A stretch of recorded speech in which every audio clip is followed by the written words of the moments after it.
Íbamos con el equipo de redes hacia Baltimore, que debe estar a unas 2 horas de aquí, y de pronto, al pasar por Filadelfia, desde donde les estamos hablando, hemos visto la ciudad inundada de carteles de Dalí. Y da la casualidad que Dalí es el pintor que mejor entendió y más aplicó en sus obras de arte la proporción áurea, la proporción divina, esta relación misteriosa que arranca de una curva, vamos, de una recta geométrica hace más de 2000 años y que luego aparece en la cría de conejos, en los pétalos de las rosas, en los cuadros de Dalí. Es la relación misteriosa entre los números y la belleza.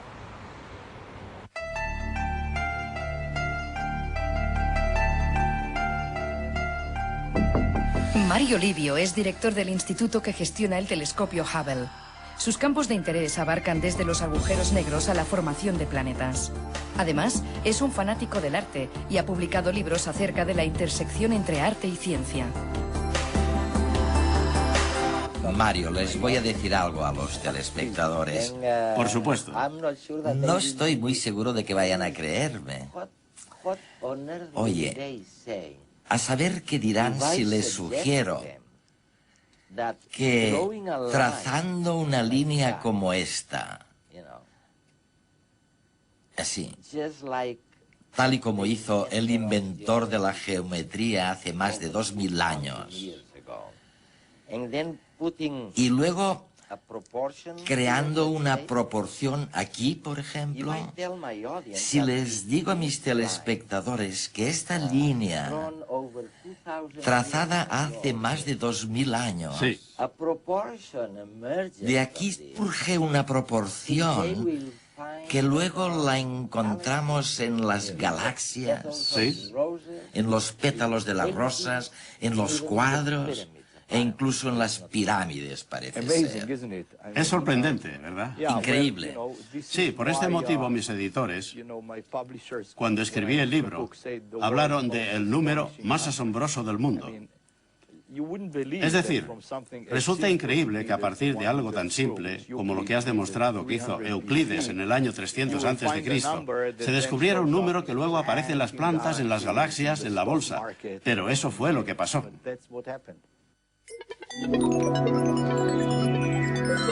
Existe un número que rige tanto la disposición de los pétalos de la rosa como las dimensiones de las obras de Le Corbusier, que se esconde entre las partituras de Debussy y tras la Mona Lisa de Leonardo da Vinci, que define la dinámica de los agujeros negros y la estructura microscópica de algunos cristales.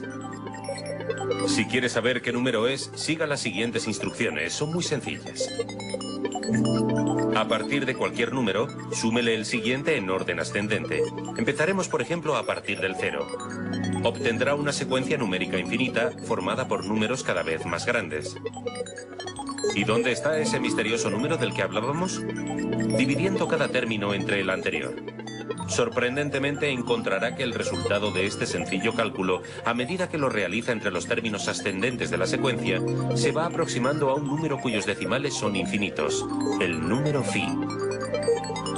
El descubrimiento de este extraño fenómeno matemático se lo debemos al italiano Leonardo Pisano, más conocido como Fibonacci, a principios del siglo XIII. Sin embargo, el número phi ya había sido definido por el griego Euclides 1500 años antes. Para ello, Euclides se sirvió de una recta imaginaria. Imaginó un punto concreto, un punto que dividiese la recta en dos segmentos más pequeños. Ambos debían tener una proporción concreta que se definía de la siguiente manera.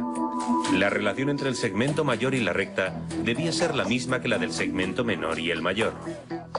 Y la división de ambas longitudes, independientemente del tamaño de la recta inicial, daba lugar a un número, el número phi, que definía una proporción, la que se ha dado en llamar divina proporción. Su divinidad es un atributo otorgado por otro matemático italiano, Luca Pacioli, en el siglo XV. Divina por encontrarla en los más diversos lugares de la naturaleza y en las más excelsas obras de arte. El hombre no solo la ha descubierto, sino que se ha valido de ella para la creación estética. Un ejemplo de creación geométrica es el rectángulo áureo, construido a partir de dos segmentos cuya proporción es phi. Por otra parte, en el pentágono regular se esconde esta misma proporción. La relación entre sus lados y diagonales está definida también por el número phi. En el interior de esta figura encontramos el triángulo áureo. Pero la geometría nos depara más sorpresas. Y es que cuando se dividen ambas figuras, rectángulo y triángulo, obteniéndose progresivamente rectángulos y triángulos áureos más y más pequeños, en su interior se va configurando una misma figura, una espiral logarítmica. No se extraña a estas alturas de que las propiedades de esta se asocien también con phi, y que se encuentre en los más variados lugares de la naturaleza. ¿Cuál es el posible origen de esta proporción? ¿Era algo que estaba escondido en la naturaleza, en las leyes físicas, o se inventó? Creo que todo empezó con las cosas que tienen que ver con la simetría pentámera, ¿sabes? Como la estrella de 5 puntas, por ejemplo, también llamada pentagrama. Pentagrama. Sí, si miras a este tipo de estrella, a todos nos gusta. La bandera de Estados Unidos tiene 50 estrellas de este tipo, y bueno, a todos los discípulos de Pitágoras les gustaba mucho esta estrella, porque les gustaba mucho el número 5. El 5 era el número del amor, del matrimonio, y utilizaban dicha estrella como símbolo de su hermandad. Pues bien, en una estrella de este tipo, si miramos, si tomamos uno de los triángulos y consideramos la proporción de la longitud del lado del triángulo hasta la base del triángulo, eso es exactamente la proporción o sección áurea. Y cada vez que miramos un pentágono, por ejemplo, si tomamos un pentágono y trazamos una diagonal en dicho pentágono, la proporción de la diagonal al lado del pentágono es la proporción áurea. 1.61. Sí, 1.618, sí. Este es el número de oro, la proporción áurea. Los propios griegos, para poder dibujar un pentágono o una estrella de 5 puntas, tuvieron que definir esta proporción áurea, y por ello Euclides lo definió con tanta precisión, con esta línea que dividió en 2 partes.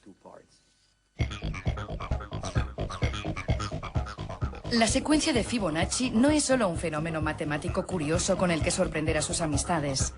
La relación entre números que establece se encuentra a nuestro alrededor de manera natural. En un problema de cría de conejos, por ejemplo. Si se encierra una pareja en un lugar aislado, sabiendo que cada mes tendrán una pareja de descendientes que tardarán otro mes en poder procrear. El primer mes tendremos una pareja, el segundo mes 2, el tercero 3, el cuarto 5 y el quinto 8. Y así, sucesivamente. En la disposición ramificada de flores y árboles encontraremos también esta secuencia. También en los puntos de un tallo en que se insertan hojas y ramas. Pero la relación entre la botánica y Fibonacci no se queda ahí. La mayoría de flores poseen 2, 3, 5, 8, 13, 21, 34, 55 u 89 pétalos. Extraño, ¿verdad? Y es que en la mayoría de especies vegetales, la cantidad de hojas necesarias para dar un giro completo al tallo sigue números de Fibonacci. Puede darse con 2 hojas y un único giro sobre el tronco, o con 3 hojas. También con 5 hojas y 2 vueltas completas al tronco, o con 8 hojas y 3 vueltas, e incluso con más. Todos números de Fibonacci.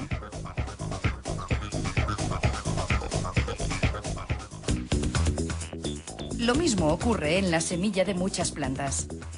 El ángulo que separa a cada uno de los brotes consecutivos que surgen de ella es el resultado de la división de un círculo completo, 360 grados entre phi. De esta manera, la planta se asegura que a medida que el tallo crece, las ramas no crecerán una sobre la otra, sino que cada una alcanza una disposición diferente, aprovechándose mejor la luz del sol. En el corazón de muchas flores, como las margaritas o los girasoles, también podemos ver, si nos fijamos con atención, espirales cuyo número, en ambos sentidos, se corresponde con números de Fibonacci correlativos. Naturalmente, las espirales son de tipo logarítmico. Con esta disposición se consigue aprovechar el espacio horizontal más eficientemente. Y es que este tipo de espiral, surgida también del mundo de Phi, es muy frecuente en la naturaleza, desde los microorganismos más diminutos hasta las galaxias más lejanas.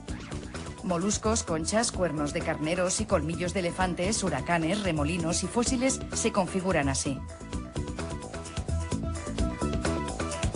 Incluso el vuelo de los halcones sigue su silueta, ya que asegura un mismo ángulo de visión mientras el pájaro se acerca a la presa. Sin embargo, aquí no acaban las coincidencias. En los últimos años se ha descubierto un nuevo tipo de cristales, formados por figuras tridimensionales que también mantienen la proporción divina en su geometría, dando lugar de nuevo a un empaquetamiento muy estable en el espacio. Y por último, un nuevo descubrimiento que todavía está por resolver. Y es que un agujero negro pasa de calentarse a enfriarse cuando el cuadrado de su masa dividido entre el cuadrado de la velocidad con que rota dan como resultado phi. ¿Casualidad o motivo oculto? De momento, resulta un misterio. Hay una idea o fantasía sorprendente. Es la serie de Fibonacci. 1, 2, 3, 5, 8 y así. Bueno, como sea, añadiendo los últimos dos se consigue siempre alargar la serie. Es fantástico, es increíble. Has explicado la historia de cómo intentó explicarlo y cómo Fibonacci llegó a la serie observando conejos. ¿Y por qué no nos lo cuentas? Pues bien, Fibonacci vivió en el siglo XIII. Fue una persona muy interesante, posiblemente el principal matemático de su época en Europa. Cabe recordar que por aquel entonces en Europa se utilizaban todavía los números romanos, aunque los hindúes y los árabes ya utilizaban los números indoarábigos. Y de hecho adoptó como misión introducir los números indoarábigos en Europa, porque calcular con números romanos no era una tarea sencilla. Y escribió un libro llamado Liber Abaci, en el que se solucionaban muchos problemas. Uno de ellos es el problema sobre los conejos que mencionas. Que si encierras una pareja de conejos, al cabo de un mes tendrán un conejo que a partir del mes siguiente también tendrá nuevas crías de conejo cada mes. Y quería saber cuántos conejos había al año, por decirlo así. Y así se obtiene la secuencia de 1, 1, 2, 3, 5, etc., en la que cada número, empezando por el tercero, equivale a la suma de los dos números anteriores. Bueno, esto por sí mismo hubiera sido tan solo una curiosidad sorprendente si no fuera porque esta misma secuencia Se aplica... aparece en muchos lugares. ¿Cómo? ¿Cómo cuáles? Como la disposición de las hojas de las plantas, por ejemplo, ¿sabes? Se puede ver en las hojas de las plantas o en los girasoles. En los girasoles, en la cabeza del girasol, se ven espirales en una dirección u otra. Y si las contáramos, veríamos que siempre son dos números de Fibonacci, en una dirección y en la otra. O en los pétalos de la margarita, por Sí, ejemplo. en efecto. Los he contado yo mismo, ¿Sí? ¿eh? En mi jardín recogí una margarita.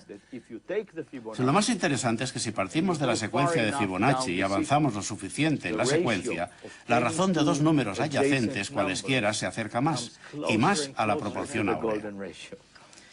Así que la secuencia de Fibonacci es la proporción áurea, pero disfrazada. Es increíble. Esto es lo que la hace tan fascinante, que esta frecuencia y la proporción áurea aparecen en muchísimos fenómenos reales, ya sean naturales o realizados por el hombre. Sin embargo, quiero resaltar que no hay nada especialmente misterioso en todo esto. No hay magia. No, en este número no. Es decir, hay que dejar a un lado la mitología. En realidad surgen de las propiedades de los sistemas que estudiamos, que o bien presentan una simetría pentámera, por lo que siempre tienen la sección áurea, o bien es una necesidad. Por ejemplo, en el caso de la planta, las hojas están dispuestas de este modo porque si estuvieran, pongamos, formando 90 grados,